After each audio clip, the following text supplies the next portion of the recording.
escritor andaluz Andrés Pérez Domínguez un día escribirá sobre una fragata española que abandona el Golfo Pérsico. Hola Andrés Pérez Domínguez, buenos días. Y que sale bienvenido.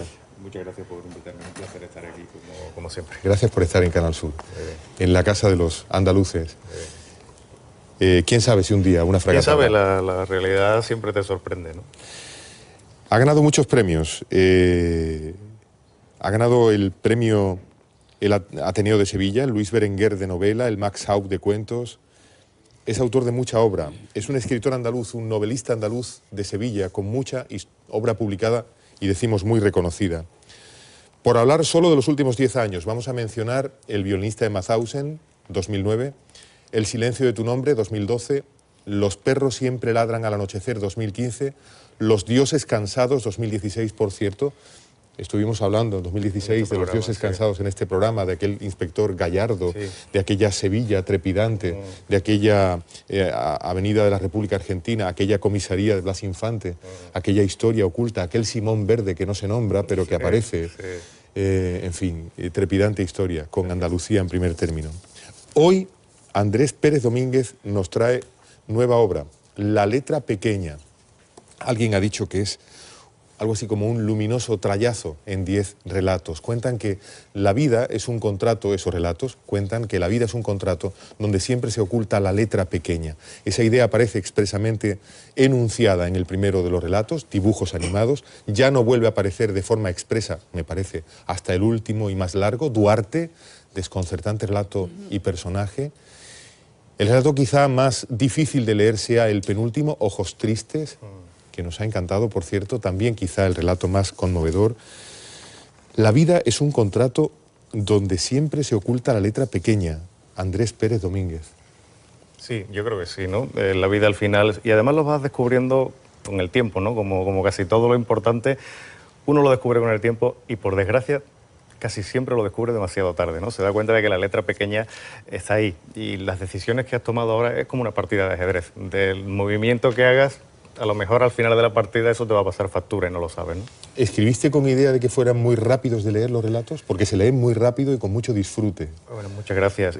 Yo escribo pensando siempre que... yo escribo para mí, como lector, ¿no? Yo como lector soy muy exigente y me gusta disfrutar, me gusta pasármelo bien y me gustan que mis libros sean entretenidos y al menos para el lector. El mayor regalo que me puede hacer un lector es lo que tú acabas de decir, ¿no? Que lo has leído de un tirón y que lo has disfrutado. Pues en ese sentido, pues mi trabajo ha sido ya reconocido. Realmente entretenido. Ahondemos un poco en esa letra pequeña. ¿Es la letra pequeña del desamor?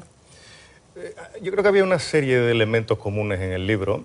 Uno de ellos es indudablemente la letra pequeña, pero también otros elementos comunes son, mira, el amor, sobre todo el desamor, el desengaño, el adulterio, incluso el triángulo amoroso, ¿no? Muchos de los relatos está presente un triángulo, ¿no? Hay amores que van de una esquina a otra. Pero yo creo que todo eso se resumía mucho mejor en la letra pequeña, ¿no? La del aburrimiento, el hartazgo de todo, el cansancio, el peso de la existencia cotidiana. Sí, todo lo que al final te va pasando factura, el propio tedio de la vida, ¿no? De la existencia, ¿Qué ¿no? palabra, tedio? Yo creo que sí, ¿no? Que eso es lo que refleja el libro. Bueno, hay algún apunte andaluz, en particular del campo de Gibraltar, pero esta vez no hemos visto tanta tensión toponímica, geográfica, como hemos visto en, por ejemplo, Los dioses cansados. Sí, bueno, Los dioses cansados era necesario, puesto que la novela se desarrollaba casi toda en Sevilla y el protagonista era un inspector de homicidios de Sevilla, además, ¿no? En este caso no era necesario, no quiere decir tampoco que lo haya deliberadamente ocultado o apartado o desechado, no, sino que simplemente pues no hacía falta, ¿no? Los cuentos, además, si lo comparamos con las novelas, en un cuento tiene que ser absolutamente preciso y todo tiene que estar al servicio de la historia. Entonces no te tiene que sobrar nada. Eso es muy importante en un cuento. Nos has dicho que Ojos tristes es uno de los relatos más antiguos que hay, de los 10. Sí. Y a nosotros nos ha parecido muy conmovedor y quizá el más difícil de leer. Ahí hay triángulo amoroso. Ahí hay un triángulo amoroso y Ojos tristes y Duarte tienen pues 20 años cada uno. 20 años. 20 años cada uno, sí. Están en un cajón y un buen día dice, por favor. Ojos tristes, además, yo le debo mucho a ese cuento porque yo llevaba pocos años escribiendo, yo nunca me había presentado a ningún concurso. Y lo presenté al premio Max Aub de relatos, que probablemente es uno de los premios más prestigiosos de cuento que se entregan en castellano en el mundo, y tuve la suerte de ganarlo, ¿no? Y Ojos Tristes, pues la verdad que me hizo darme cuenta de que podía seguir adelante con esto de la literatura, ¿no? Salí en la prensa, salí en la televisión, salí en muchos Conmovedor sitios. relato con accidente de tráfico, Sí. por cierto, de por medio. No es la primera vez que ocurre, ni la única que pasa, me parece. No. No es la única. Un relato además que tiene ciertos tintes de género fantástico, ¿no? Igual que Duarte. El género breve es muy apropiado Ahí para sí que eso. hay, en Ojos Tristes hay viaje al norte, me parece, Sí, ¿no? hay un viaje a la al zona norte de los lagos, y sale los picos de Andalucía, Europa. sí, los picos de Europa, sí. Ajá. Casi todo el cuento se desarrolla en los picos de Europa, sí. Ajá. Bueno, una pregunta que querría ser indiscreta, Bueno. perdón, una pregunta que querría una respuesta indiscreta. ¿eh? Bueno. Las preguntas nunca son indiscretas. Y dos observaciones que sí que son indiscretas. Vamos a ver. La pregunta es, ¿qué le pasó a Elena en el relato? Perdón, no queremos adelantar. En el relato del tiempo detenido hay quien se queda esperando a Elena. Elena no llega, llega la policía. ¿Qué le ha pasado a Elena? Puede haber pasado algo que no quiero desvelar para no reventar. Me gusta más la palabra reventar que la palabra spoiler, ¿no? Que era, Sí, a mí no se me habla gusta la tanto, palabra sobre todo spoiler. por la serie Juego de Sí, Tronos, ¿no? sí. Que ahora yo estoy siguiendo la serie y la verdad que no puedo entrar en las redes sociales porque, porque me gusta ver los episodios de un tirón, o sea, toda la temporada del tirón y es imposible no enterarte. Mira, los cuentos... cualquier libro en general, pero los cuentos en concreto, ya que estamos hablando de ellos, se dan a múltiples interpretaciones. Y yo creo que cada lector tiene la suya. Tú has leído el cuento El tiempo detenido, que es por el que me preguntas. Sí, y es seguro, el sexto relato. Y es seguro el que sexto tú tienes relato. una idea muy concreta sobre lo que le ha pasado a Elena. A lo mejor no coincide con la mía y probablemente no coincida con la de otros lectores. Y yo creo que eso es uno de los valores más interesantes, ¿no?, que puede tener la literatura, ¿no? Las diferentes interpretaciones, que al final es como la propia vida, ¿no? Cada uno lo vive, la pasa o la ve de una forma, ¿no? Sé que Elena no llega y que ese no llegar de Elena genera, no sé si una paz mezclada con nueva angustia o una... Bueno, le libra al narrador protagonista, le libra de hacer algo, sí podemos contar ¿Tener que explicar? sí, que hay un triángulo amoroso y él pues está teniendo una relación con la esposa de su mejor amigo, que es Elena, y él va a confesarle que están juntos y que ella lo va a abandonar. Pero... Bueno, dos observaciones que sí que quieren ser indiscretas. Una por repetición. En ese relato, El tiempo detenido, y en el relato final, el desconcertante Duarte, el más antiguo y el más largo de la serie de 10, se dice, soy un cobarde, o aparece la afirmación, el aserto, soy un cobarde. Y la pregunta es, ¿el ser humano habitual, atragantado por la letra pequeña de su vida, es un cobarde? Yo creo que todos somos cobardes y todos somos valientes. Es decir, es que no somos, depende del momento en que nos encontremos, depende de las circunstancias, depende de dónde nos ponga la vida, depende de qué momento de la partida de ajedrez, como decía antes, ¿no? Depende de cómo nos haya sacudido la letra pequeña. Podemos ser cobardes o podemos ser valientes. Todo depende de muchas circunstancias. Yo creo que nadie es una sola cosa, ¿no? Los seres humanos son poliédricos. Qué gusto poder hablar con un escritor, en fin, donde la actualidad trae siempre contenido de un mismo signo. Pero ahora hablamos de esto. Otra observación que aparece. Esta vez le pasa al enemigo de Duarte y no hay repetición, me parece, a lo largo de toda la obra, o en los demás relatos. No tengo hijos. No hay muchos hijos en los relatos. Recordamos uno en el primero, en dibujos animados, sí. y no recuerdo otro, quizá se me está olvidando alguno. Yo creo que tampoco, creo que solamente en eso. La verdad que no me lo había planteado eso. Eso de no tengo hijos, cae ahí como una especie de cuchilla. Bueno, yo creo que eso caracteriza bien a ese personaje, ¿no? Eso es más que letra pequeña, puede serlo, ¿no? Sí, puede serlo. Ese personaje, además, Duarte era un relato muy difícil de escribir porque el narrador es un personaje muy negativo e intentar que ese... Cuyo nombre no aparece. Cuyo nombre no aparece porque no es necesario tampoco. Pero el reto ahí era que ese personaje cayera de algún modo bien al lector, que al final empatices con él por lo que está sufriendo, ¿no? Y quizás su vida, una manera de mostrar su soledad o su falta de empatía con los demás es que no tiene hijos, ¿no? Al final, sin que sea dedicatoria, en este libro de 10 relatos, en este trayazo hemos dicho luminoso, Gracias. en 10 relatos. En este libro, al final, sin que sea dedicatoria, sin que sea epílogo, nos sorprende Andrés Pérez Domínguez con información sobre un escritor que no conocemos mucho, William Saroyan. Sí, Eso es, tengo que decir que el mérito no es mío, sino de la editorial. Es sí, en todos sus libros aparece siempre, si el libro se publica en mayo, pues cuentan una efeméride, ¿no?, respecto a un escritor. Tuvo muchos problemas con su pareja, por cierto, Soroyan. Sí. No sabemos si por letra pequeña, y quizá pensábamos, igual por eso está esta dedicatoria final ahí, que no era dedicatoria, ni era epílogo, aparece ahí Soroyan, la página final del libro. Sí. Le decía a nuestro escritor andaluz, destacado escritor en nuestro idioma, que da gusto cuando tenemos que hablar siempre de una misma clase de materias, o habitualmente tanto de una misma clase de materias, poder, entre comillas, desengrasar, es decir, hablemos de un libro que se lee bien, que entretiene, que da gusto leer. ¿Alguna pregunta? Estamos con 4 de los mejores periodistas de Andalucía. Vaya reto. A mí me provoca, perdón, no, a mí es que me provoca mucho tener delante a un escritor, ¿no? Y me encantaría meterme en el túnel de... Espero que le provoque buenas cosas, ¿no? Sí, no. Curiosidad, muchísima curiosidad. ¿Cómo se levanta ese edificio que es una novela, un relato? Y, por cierto, me encantan los relatos. Me parece maravilloso que tengas... Te voy a hablar de tú, porque yo puedo ser tu madre. Que eras... Pero yo voy siendo ya mayor. Que tengas el premio... Esto daría pista de un nuevo relato, quizá. Sí. El premio Max Aub, que, bueno, en fin, ¿qué vamos a decir de él? ¿No? Es un escritor maravilloso que yo no creo que se conozca mucho. Y es un escritor español, claro, naturalmente, pero no creo que se conozca mucho. En todo caso, me gustaría que me dijeras el valor de una historia contada brevemente, es decir, el valor del relato. Literatura puede haber en una frase de 4 palabras, por supuesto, pero esa es que me hagas un canto de defensa del relato, porque normalmente se piensa que es algo menor, y Borges, por ejemplo, es grandioso precisamente por sus relatos, entre otras cosas, pero... hazme una defensa del relato, que tantos piensan que es una cosa menor. Bueno, llevas toda la razón, yo te voy a tutear también, si me lo permites. Llevas toda la razón en que el relato se considera, por desgracia, un género menor, ¿no? Y que hay una anécdota que nos pasa a todos los que escribimos cuentos, que cuando alguien te pregunta, cuando alguien no habituado a leer narrativa breve, te pregunta, ¿has escrito unos cuentos? Y te dice, ¿son cuentos infantiles? Y tú le dices, no, son para adultos. Y enseguida tienes que explicar que no son cuentos pornográficos.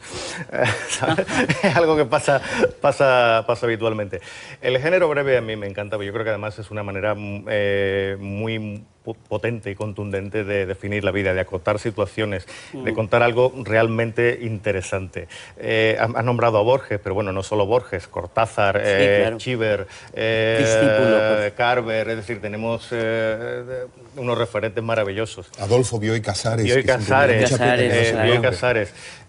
Yo amo la narrativa breve, y creo que en España además hay un enorme nivel de narradores de relatos, ¿eh? Y yo creo que sobrevive el género en parte gracias a tantos certámenes literarios como existen o existían por lo menos en España. Yo he tenido la suerte de ganar muchos y en parte por eso estoy aquí ahora mismo. Y gracias también a los que lo siguen escribiendo y a las editoriales como Triskel, ¿no?, que es una editorial sevillana que además ha apostado por este género. Yo creo que eso es muy importante. Yo quería preguntarle por eso, porque ha hecho una defensa del tema, pero es mucho más difícil, incluso un relato breve, un cuento, que a lo mejor escribir una gran historia, ¿no? Vamos a ver, es muy difícil escribir cuentos y novelas. Lo que pasa es que son esfuerzos diferentes. Hay un recurso muy manido también, pero como es tan descriptivo, pues lo voy a usar, ¿no? Dicen que escribir un cuento es como correr los 100 metros lisos, y escribir una novela es como escribir una maratón. Es como hacer una maratón. En los dos casos se trata de llegar a la meta, pero necesitas una musculatura diferente y una forma de correr diferente, ¿no? A mí me gusta escribir en largo y escribir en corto. ¿No tiene más dificultad el hecho de...? Es distinto, es que es distinto. Una novela, lo que pasa es que tú en una novela tienes que trabajar, tienes que pastorearla, ¿no? Durante un año, durante 2 años tienes que trabajar todos los días. Un relato no te exige eso, pero sí te exige un gran trabajo de pulir, de quitar. Decía Saint-Exupéry, el autor del Principito, que se termina de corregir no cuando terminas de poner cosas, sino cuando has quitado ya todo lo que sobra, ¿no? Cuidado que va a preguntar José Luis Losa. Es periodista, pero dramaturgo. Lo conozco bien, además. Dos preguntas rápidas.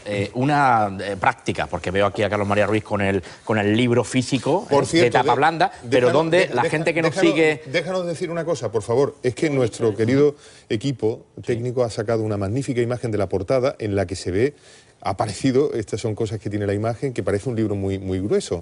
No sé, Miguel Ángel, querido Miguel Ángel, si podemos verla. Ahí claro. parece de repente que es un libro muy grueso, en realidad no lo es. Son 132 páginas de relatos y además, lo dicho, se leen... Muy bien editado, ¿eh? Sí, muy bien editado, precioso. La cubierta es preciosa. Más delgado es aquí, ¿eh? Sí, más delgado, entonces, para los que sigan en formato ebook, ¿dónde se puede...? Los dramaturgos preferimos el papel, perdón. Es cierto, completamente. Yo me las quiero dar aquí de moderno, pero simplemente se lo pongo en bandeja para que diga también en las plataformas, supongo que se pueden adquirir. Sí, supongo que el libro hoy sale a la venta y, por supuesto, en las librerías en formato físico, en cualquier librería, y luego en la página web de la editorial, bueno, basta poner la letra pequeña Andrés Pérez Domínguez y te dirigirá a la web de la editorial donde puedes adquirir el libro en formato digital. Esa era la pregunta fácil, la práctica. Bueno. La pregunta por hacer de abogado del diablo. ¿La letra pequeña siempre tiene que ser negativa? Porque siempre hablamos de una letra pequeña como algo negativo. Y en unas relaciones de pareja o en una letra pequeña puede ser algo que uno descubre que dice, no esperaba esto. Y algo positivo. Y no esperaba que el beso de buenas noches a mi niño sea el momento más bonito del día. Y la letra pequeña puede ser, no sé, lo digo por hacer de abogado del diablo en este caso, ¿no? Quizás eso no sea la letra pequeña, ¿no? Quizás eso sea un descubrimiento feliz. No, pero nadie espera esos pequeños momentos también, esa letra pequeña que se encuentra en la vida. Sí, pero yo no lo consideraría algo negativo. Yo no lo consideraría letra pequeña. Indudablemente me parece una opinión muy respetable. No te voy a llevar yo a la contraria, José Luis, pero... Yo se la llevo. Es la primera defensa de la letra pequeña que he visto nunca. Pues estupefacto. Tiene para una segunda parte, la letra pequeña positiva. Vale. El libro que se va a vender como rosquillas porque es una maravilla, pues la segunda parte ya la tenemos hecha, la otra parte de la letra pequeña. Gracias. A ver. A mí me gustan mucho los lugares, cuando algunos escritores, algunos narradores, parece que sus personajes no están en ninguna parte, ¿no? Y a mí me gusta, tú recreas los sitios, ¿no? Estábamos hablando de autores, ¿no? Me estoy acordando de Joseph Conrad, que también es un gran cuentista, ¿no? No sé si es en El corazón de las tinieblas o en una otra de sus obras, pero hace una definición de Bruselas y de Brujas que parece que estás allí. No, y yo, de lo que sé de tu obra, es que, claro, cuentan nuestras calles, nuestros barrios, y eso hace que te sientas una especial satisfacción. Completamente, perdóname, y terminas de hacer la pregunta. Recuerdo la Sevilla que está en Los dioses cansados, un relato vibrante, claro, de trama policial y de investigación. Bueno, cualquiera que defina...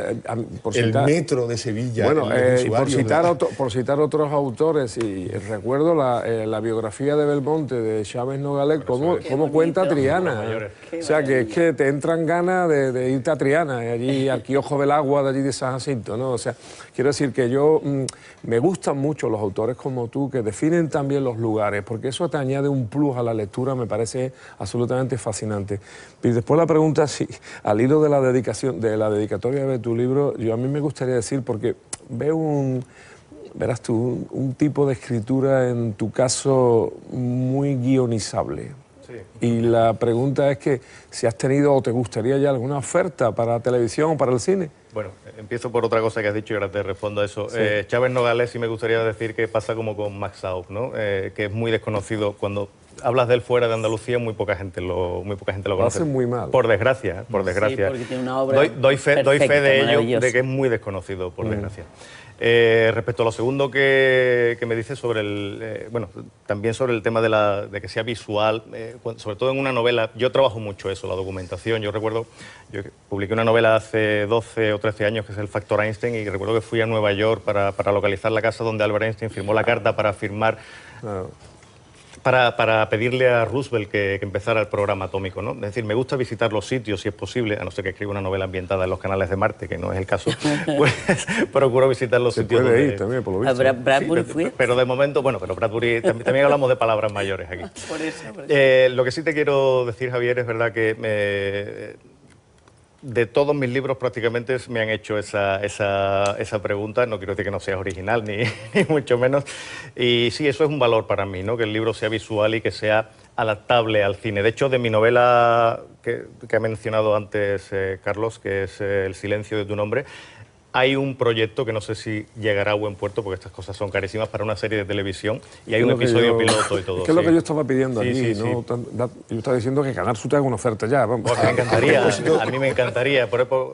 A propósito de eso, no sé, detesto el tono en fin, que intenta victimizar nuestra posición andaluza como tan destacados usuarios de nuestro idioma, también en sus manifestaciones artísticas. Aquí tenemos un brillante ejemplo, el de Andrés Pérez Domínguez.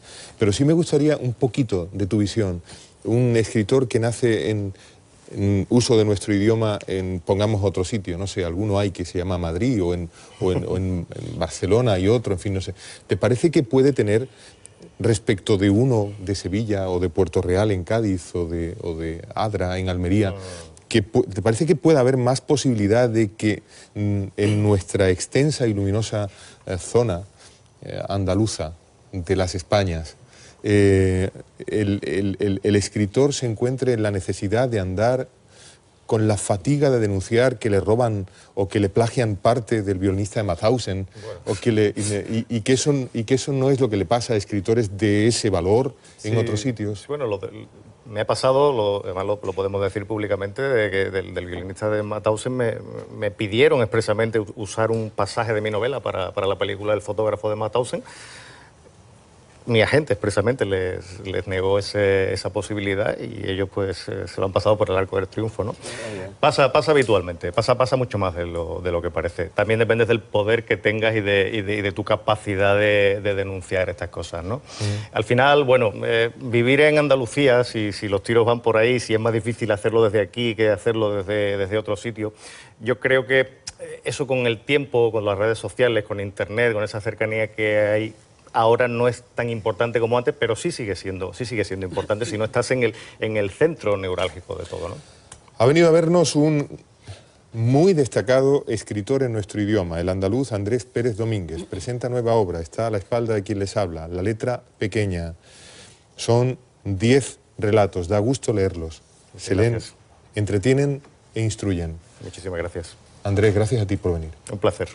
Chicos, nuestra imagen bonita de hoy para Casi Adiós, lo hemos dicho desde el principio, busca ejemplo de quienes lo sirven en silencio, sin discurso, no tienen palabras, pero nos ofrecen lectura. Son burritos bomberos de Hinojos en Huelva.